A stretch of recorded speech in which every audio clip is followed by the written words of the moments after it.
Hi, welcome to Devon Rex for Art. Today I'm going to be explaining this steampunk journal page I did using my jelly printed paper bag journal as a base. I was inspired by LorriMarie Jenkins to try this image transfer technique onto duct tape, D-U-C-T, and you can see here it's a foil tape with an adhesive backing. I also did that technique on the balloon on the left-hand side. Back in November, I had started this paper bag jelly printed journal. You can check my Instagram account for a flip through. I used mainly reds and blues and metallics, and afterwards I thought, this gives me sort of a steampunk vibe. So here's the base of the page that we're using today. I found this book at a used bookstore and it was full of copyright-free clip art images. I found that steamship image and decided to photocopy it to make it larger, just on copy paper, and fussy cut it out. This book had lots of fun images, so I'm hoping to use it for more projects in the future. It's really recommended to use a laser copy for this technique, which I don't have, but my inkjet printer has smudge-proof ink, which seemed to work well enough. So I got the image of the lady and the watch from just a magazine and photocopied those, reducing their size to fit them onto this tag. So I prepared the base of the tag using craft cardstock and some cutout gears and mesh and glue dots for the texture. Here I'm burnishing it down with a paper stump to really get into all the creases and make those pop. To do the image transfer, basically you coat the image with Mod Podge. I don't have Mod Podge, so I used 3 coats of golden matte medium, letting it dry thoroughly in between. And then you do a final coat and you place your image face down on the substrate that you want to transfer your image to and let it dry overnight. Make sure it's stuck down really well. Next day you use water to wet the paper and you start peeling it off. So here you see it's coming off pretty easily. I have a bit of harder time on the edges because the glue got on the top of the paper, so next time I would probably do the technique before fussy cutting and then fussy cut it before applying the image face down onto the substrate.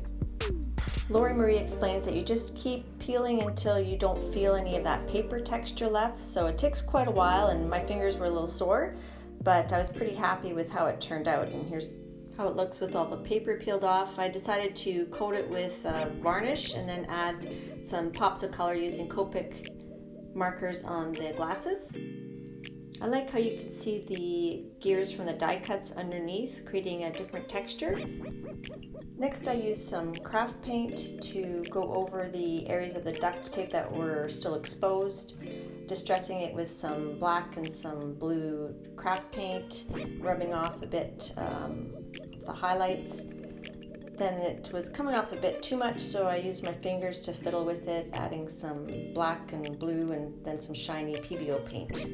I then removed the painter's tape and coated the edges with the metallic copper and brass paint, and used these products from Folk Art to give a rust texture and some brown waxy texture. You'll see a close-up of the edges of the tag a bit better at the end of the video. Now to work on the pocket, I used this Tim Holtz embossing folder to make a panel, then used different Distress Oxide sprays that I would spray on, then rub on some copper and silver ink and just kind of went through. I'm not sure which colors I ended up using in the end. Here you see the back of the tag start with this green color. I used strips of that duct tape to go around the edges. I added some glue dots and some mesh for some texture. Here you can see I'm burnishing it down with a paper stump. I also use more of a metal burnisher, which gives some fine lines and some nice texture that will really hold some of that paint to give it a really textured, distressy look.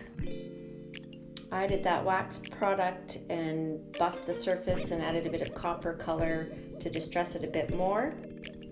I added a small tag from a scrapbooking set I had and used some stain string that was left over from a project. I really like the grungy, shiny look, not just grungy, but sort of a happy grungy. You can see that rust effect with the brown wax highlighting the surface of it.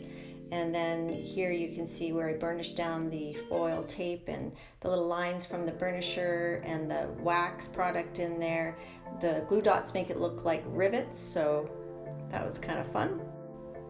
Then for the other side, I punched some little holes into the balloon and attached some copper wire, just some fine wire, and then attached that to the page using some Aleene's tacky glue.